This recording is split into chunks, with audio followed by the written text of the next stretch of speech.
Saudara-saudara yang kekasih di dalam nama Tuhan Yesus Kristus, Shalom Alechem Bishem Hamashiach.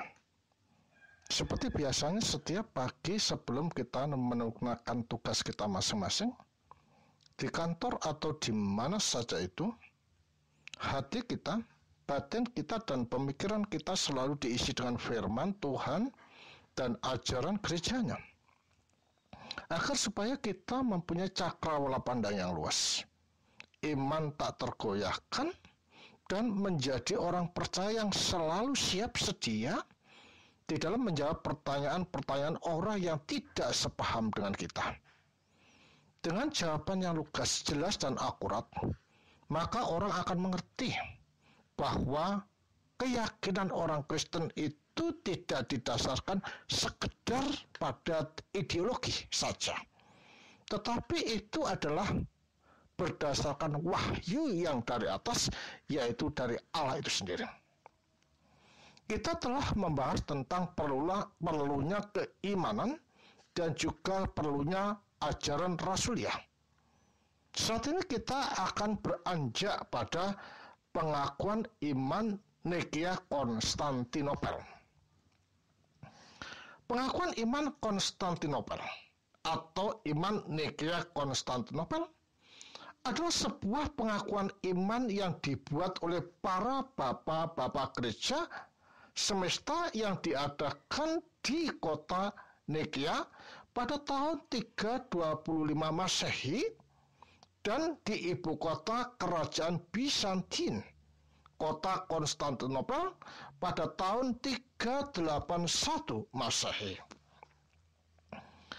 Pengakuan iman ini adalah produk dari konsili satu gereja semesta sebagai penyelesaian masalah dari perdebatan klasik yang terjadi di gereja. Konsili satu, yaitu Nikea pada tahun 325 Masehi, diadakan untuk menyelesaikan persoalan apakah firman Tuhan itu sehakikat dengan Allah. Konsili gereja memutuskan bahwa ajaran Arius yang mengatakan pernah ada waktu di mana sang firman Allah belum ada, di mana berarti sang firman Allah diciptakan oleh Allah, adalah adalah salah, dan ajaran ini dinyatakan sesat dan dikutuk oleh gereja. Konsili 1 Nikea 325 Masehi memutuskan bahwa firman Allah adalah pribadi Allah itu sendiri. Konsili 2 yang diadakan di kota Konstantinopel pada tahun 381 Masehi diadakan untuk menyelesaikan permasalahan mengenai apakah Roh Kudus sehakikat dengan Allah. Konsili 2 memutuskan bahwa Roh Kudus adalah pribadi Allah itu sendiri dan menyatakan salah, serta mengutuk ajaran yang menyatakan bahwa Roh Kudus adalah hanya sekedar daya aktif Allah saja. Di bawah ini adalah pengakuan iman Nikea Konstantinopel. Sedangkan bunyinya adalah sebagai berikut. 1. Aku percaya pada satu Allah, Sang Bapa yang Maha Kuasa, pencipta langit dan bumi, dan segala sesuatu yang kelihatan maupun tak kelihatan. 2. Dan kepada satu Tuhan, Yesus Kristus, Anak Tunggal Allah yang diperanakan dari Sang Bapa sebelum segala zaman. Terang yang keluar dari terang, Allah sejati yang keluar dari Allah sejati, yang diperanakan dan bukan diciptakan, satu zat hakikat dengan Sang Bapa, yang melaluinya segala sesuatu diciptakan. 3. Untuk kita manusia dan untuk keselamatan kita telah turun dari surga dan menjelma oleh Sang Roh Kudus dan dari sang perawan Maryam, serta menjadi manusia. 4. Telah disalibkan bagi keselamatan kita di bawah pemerintahan Pontius Pilatus. Dia menderita sengsara dan dikuburkan. 5. Dan telah bangkit lagi pada hari ketiga sesuai dengan kitab suci. 6. Dan telah naik ke surga serta duduk di sebelah kanan Sang Bapa. 7.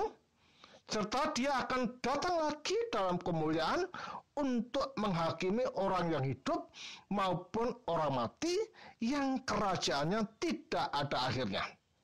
8. Dan aku percaya pada Sang Roh Kudus, Tuhan Sang Pemberi Hidup, yang keluar dari Sang Bapa, yang bersama dengan Sang Bapa dan Sang Putra, disembah dan dimuliakan, yang berbicara melalui para nabi. 9.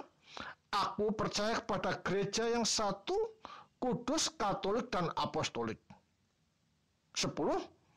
Aku mengakui satu baptisan bagi pengampunan dosa-dosa. 11. Aku menunggu akan kebangkitan orang-orang mati. 12. Serta kehidupan zaman yang akan datang. Amin. Dari pengakuan iman di atas, kita dapat melihat unsur-unsur akidah iman itu secara garis besar.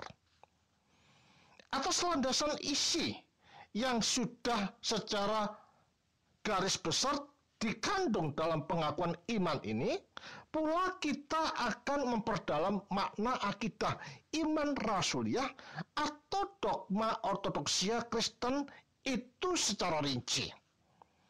Untuk itulah marilah kita bahas rincian kandungan dan terma-terma atau tema-tema akidah yang ada dalam pengakuan iman atau syahadat Kristiani ini.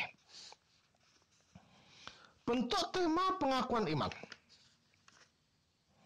Rumasan ini disebut pengakuan karena berbentuk suatu pernyataan aku. Dan disebut pengakuan iman karena si aku ini menyatakan percayanya atau beriman. Dalam bahasa Arab disebut syahadat, dari kata syahada, dari kata syahadu. Artinya aku mengaku atau aku bersaksi, dan orang yang bersaksi atau mengaku ini disebut syahid. Bentuk dari pengakuan iman ini dapat kita katakan sebagai bentuk pengakuan yang berpolakan Tritunggal, yaitu butir 1 mengenai Allah, Bapa dan karyanya. Butir 2-7 mengenai Yesus Kristus, firman Allah dan karyanya. Butir 8-12 mengenai Roh Kudus atau Roh Allah dan karyanya. Dengan demikian pengakuan iman ini adalah pengakuan kepada Allah yang esa, firman-Nya yang kekal, dan Roh-Nya sendiri yang berada di dalam diri Allah. Keyakinan akan Tritunggal Maha Kudus atau Allah yang esa yang memiliki firman dan Roh yang kekal itu menjadi kesimpulan dari semua akidah iman Kristen. Salah mengerti makna Tritunggal Maha Kudus itu akan mengacaukan pengertian kita akan akidah kebenaran itu sendiri. Dari ke-12 butir pengakuan iman ini, butir-butir mengenai Yesus Kristus jauh lebih banyak dibanding dengan butir-butir yang lain, yaitu ada 8 butir. Dari butir 2 sampai dengan butir 7, disusul oleh butir-butir mengenai Roh Kudus, yaitu 5 butir dari butir 8 sampai 12. Ini menunjukkan sentralitas Yesus Kristus dalam iman Kristen dan pentingnya Roh Kudus dalam pengalaman kehidupan Kristen. Dikatakan pengalaman karena karya Roh Kudus bertalian langsung dengan eksistensi Kristen, yaitu sakramen atau baptisan, gereja, dan kebangkitan serta kehidupan kekal. Dalam Yesus Kristuslah secara objektif manusia diselamatkan. Turun dari surga, menjelma, disalibkan, dikuburkan, bangkit, naik ke surga, dan datang untuk kali yang kedua. Namun, dalam Roh Kuduslah, keselamatan yang bersifat historis atau di bawah pemerintahan Pontius Pilatus dan realistis telah turun, telah disalibkan, telah bangkit, telah naik ke surga, itu menjadi pengalaman subjektif manusia melalui menyatu dengan kematian dan kebangkitan Kristus dalam baptisan dan menghayati makna kehidupan baru itu di dalam gereja. Sehingga Roh Kudus yang sama itu manusia manunggal dengan kehidupan kebangkitan Kristus atau kebangkitan orang-orang mati untuk akhirnya masuk dalam kehidupan ilahi yang dinyatakan dalam langit baru dan bumi baru atau kehidupan zaman yang akan datang.